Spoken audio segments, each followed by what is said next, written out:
Hi everyone, welcome to Reflection from the Chair. And this month we are focusing on a charity drive, actually two. One for teen moms homes, and the other one for a library in Nandi in Kenya. And so when I was thinking about what we are doing, and we are collecting books and toys and household items, shoes, beddings, to be able to be a blessing to these groups, two groups of people. And so that brought me or reminded me maybe 10, 15 years back, maybe 12 years back, at a time when I was also in need. And I remember that I had just gotten born again. I was brought up as ministering from a very young age, and went to campus, backslid for a few years, and then now I just came back to God, and I had lost everything. So it was like I was starting afresh. And so I remember it's now been 3 years, had been born again. I had rededicated my life to God, and I was invited to minister to a group of considerably wealthy, influential women. And so I went to meet my host, or the person who had invited me. I met her in her home, and she looked at me, and in as much as I was woozing with the power of God, she told me, the women are not going to listen to you like this. So she gave me a new set of clothes. She gave me new shoes, not new shoes, but shoes I could wear from her home. She fixed my hair. She had a flat iron, so she flat ironed my hair, and then did a bit of makeup, a lipstick or lip gloss. And now she was like, yeah, now they can be able to listen to you. So we went for the meeting, and I ministered to these women. The meeting was very good. It was a retreat. It went very well. The power of God flowed very mightily through me. A lady who had arthritis got healing. Another lady who had not conceived was able to conceive. Another person was lost as far as purpose was concerned. They stopped their work, or their career. They pursued what God was telling them.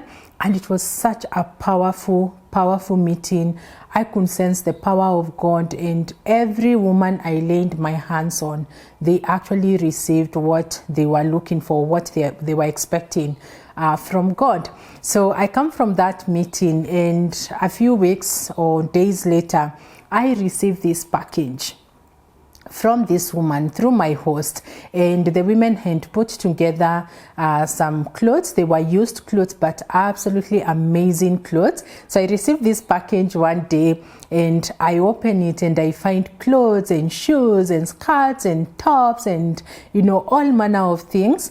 When I looked at the label, most of them were from Woolworths and the likes.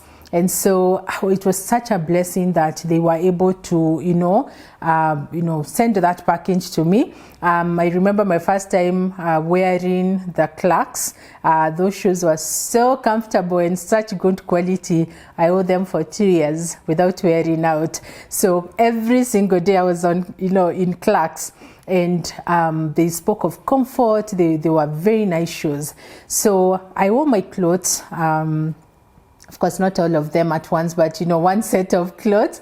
And so I decided to do this experiment. I just thought, just go to Yaya and check out what these clothes, where these people buy these clothes. So I get to Woolworths at Yaya, and immediately I walked into the door, the ladies could recognize that these are actually their clothes. Like I had shopped there maybe last month or the other month, or another Woolworths.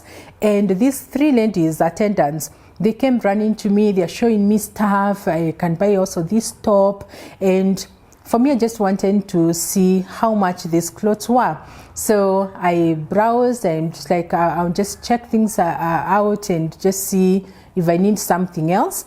And so I found that, like the skirt I was wearing that day, there was a similar one which was 8,000 shillings, and a top, everything was very expensive. When I looked at what I was wearing, I realized I was wearing about 40,000 shillings, and that's 12, 15 years back. which was a lot of money back then. It's still a lot of money right now. And so the ladies are asking if, they can interest me with a scarf for 3,000 or whatever. And I was just laughing because I had walked from South Sea in Mombasa Road to Yaya, so I didn't even have bus fare, so there's no way I'm gonna buy anything from their store. So what happened when I left Woolworths Yaya, what happened is that I felt this confidence that these women had ministered to me. I was looking good, I was feeling good, and I really needed those clothes to be able to uplift my self-esteem. At that time, I had gone through a very difficult, maybe a year, 2 years, and those clothes and the shoes, they actually, or God used them to be able to bring back my self-esteem, my confidence, because in as much as I had a lot of power, power of God that was flowing through me, if I'm not able to communicate that power or to transfer it to the people who need it, then it does not benefit anybody. So when I left Yaya that day, I was so confident, and I continued with the ministry to women. It's been many years, decade plus, and I continue to minister to women. I minister to business people, I minister to pastors, I minister to married people, to parents, and that became my starting point. Right now, I don't need expensive clothes to be able to lift my self-esteem. Over the years, I've been able to grow. Now I don't need clothes to be able to, for me to communicate or to feel good about myself. Even if I'm wearing, this top where maybe it's 200 shillings, it doesn't matter to me at this point. But I remember back then, I really needed those, I call them new clothes, but they were used clothes. So new used clothes, I needed them for me to be able to feel good about myself and be able to do the work or the ministry that God had given me. So what's my point? My point is there's something you have. If you have not used it for 3-6 months, you do not need it. There is someone else somewhere who, if they received that thing, whether it's been used or not, if they receive that thing, that's all they need for them to be able to meet their immediate need. But more than what the physical gift does to someone, it's what it does to them mentally, maybe emotionally, spiritually, to be able to communicate to them that God cares for them, God loves for them, that he can put them in the hearts of strangers to be able to give to one's their need. That can have a lasting impact. And so my point today is, if you have something that you do not need, look for someone else who actually needs that thing so that you can be a blessing to them. My ministry, I continue with that ministry for the different groups. I continue with that ministry. To date, it's been many years. Some of the details are a bit hazy because of how long ago it was. But I do remember myself getting confidence just because I knew that, I could speak before people, I was looking good, and that God used other people who are strangers to be able to bless me in my time of need. And so my call to action today, may you find the thing you have in your house, in your office, in your garden, wherever, in your store, that you actually don't need, but can be a blessing to another person, physically, emotionally, mentally, spiritually. Bye.